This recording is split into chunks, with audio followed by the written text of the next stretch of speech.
Hello नमस्ते प्रणाम। मैं आपकी चांदनी स्वागत करती हूँ आप सभी को अपने यूट्यूब चैनल चांदनी कौदी गीत में। सो फ्रेंड, आप लोग के बीच बहुत ही अच्छा, बहुत ही प्यारा मैं कजरी गीत लेके आई हूँ कि एक मतलब कोई भी कहता है एक औरत को कैसे कहता है, उसको वो भा जाती है तो कैसे कहता है। आप लोग वीडियो को लास्ट तक सुनिएगा और सुनने के बाद आप लोग कमेंट एक जरूर कीजिएगा कि आप सभी को कैसा लगा। और अगर वीडियो अच्छा लगेगा तो प्लीज आप सभी से रिक्वेस्ट है, वीडियो को आगे शेयर करें और चैनल को सपोर्ट करें ज्यादा से ज्यादा। तो चलिए मैं सुनाती हूँ, ना ज्यादा टाइम वेस्ट करते हुए आप सभी को। तो कैसे है। गोरिया नागिन बन के जन्म के कजिया मरबो गुजरिया ना कि गोरिया नागिन बन के जन्म के कजिया मरबो गुजरिया ना कि गोरिया नागिन बन के जन्म के कजिया मरबो गुजरिया ना।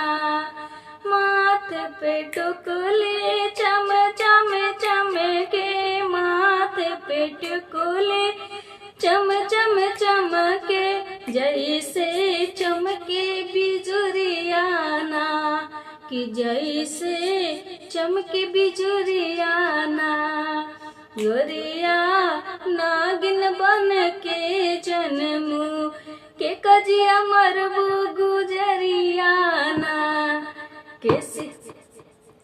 केसिया में गजरा, आँखों में कजरा, केसिया में गजरा, आँखों में कजरा,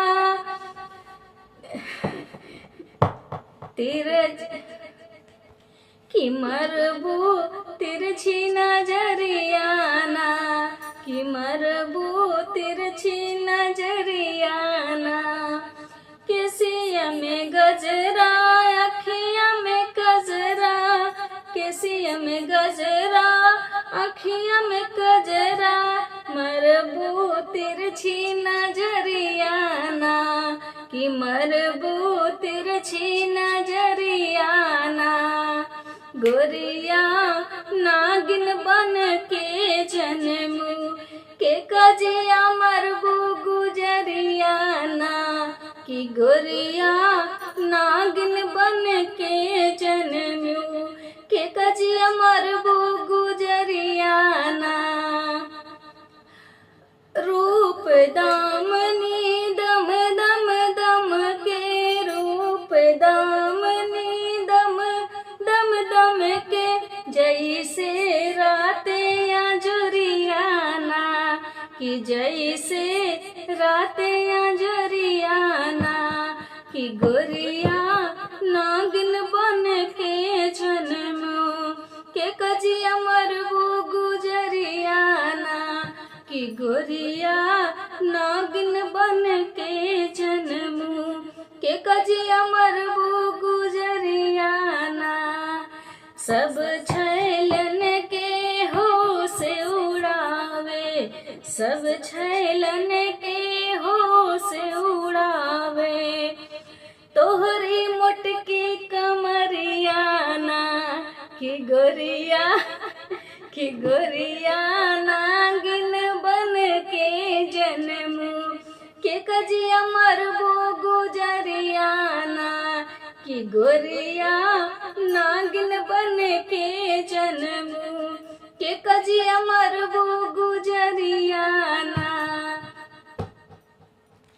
कजरी खेलब नाग तोरे फन पे, कजरी खेलब नाग तोरे फन पे,